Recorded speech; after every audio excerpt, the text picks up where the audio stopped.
PM News, my name is Tumelo Mototoana with your sports, and we begin with Banyana Banyana, who will have to dig deep if they want to qualify for next year's FIFA Women's World Cup held in Canada.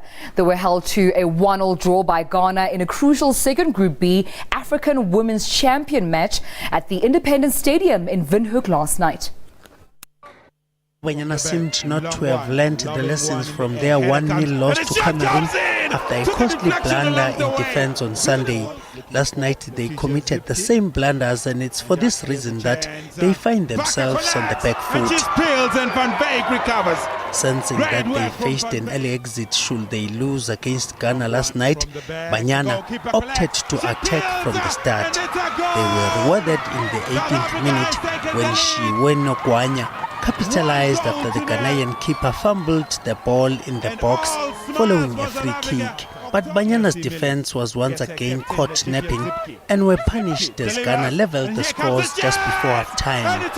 The draw means that Banyana must beat Algeria in their last match and hope Cameroon, who have already qualified, beat or draw with Ghana to advance. We are very, very relieved that we're still in the tournament, and it's amazing. 1 point and still in the tournament after 2 games. It's on the other hand, very disappointed. We created enough chances, I think. I must also say some decisions did not really go our side, let's say it politely. But you need to force the luck yourself, and we need to find a way to get that ball in the net. Banyana play Algeria on Saturday. SABC News. Banyana Banyana now find themselves in an unfavourable situation following a 1-1 draw against Ghana in their second match of the African Women's Championship campaign.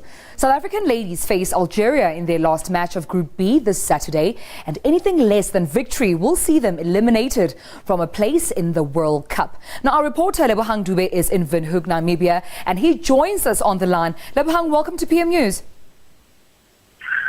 Thank you for having me in studio. Absolutely, we wouldn't have any other way. Now, my first question to you is, now our World Cup dreams hang in balance. Is victory in our next match going to be enough to see us progress to the next round?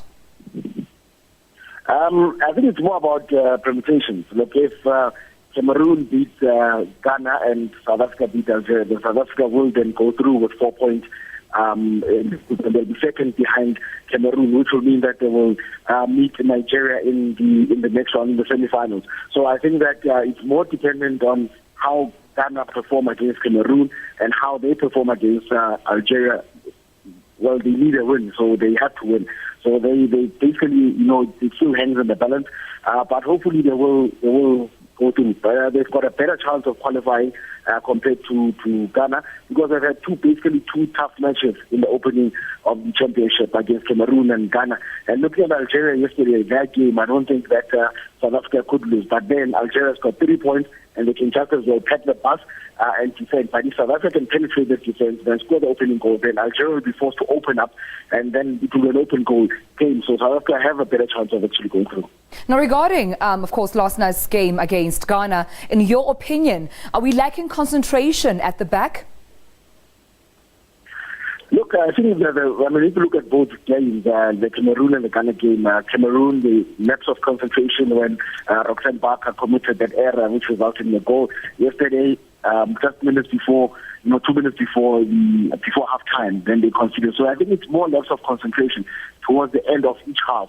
So I think that's what they need to focus on. But again, I think they're able to create chances. They're just unable to score those goals. So I think what thereupon needs to do is to dedicate these next 2 days on her forward to ensure that they are able to convert those goals. And what does the future hold for some of these players? Look, most of the players, we spoke to them this morning as well. Spoke to a number of them. And most of them, they were saying that, look, they've been part of the setup, or the Banyana setup, for a number of years. Some played in the 2010 edition of the AWC, some played at the 8th edition in the Equatorial Guinea in 2012, and some represented the country for the first time when South Africa qualified for the first time in the Olympic Games in 2012. So this time individually they'd want to achieve and qualify for the World Cup. And after that, because age for most of them is not on their side, they'll probably then retire. And so that's what they're looking for. But what I can sense is that should they fail to qualify, I don't think we'll see many of these faces in the team. I think most of them will decide to hang up it. All right, thank you so much, Lebohang. That was Lebohang Dube on the line, talking to us from the Banyana Banyana camp in Windhoek.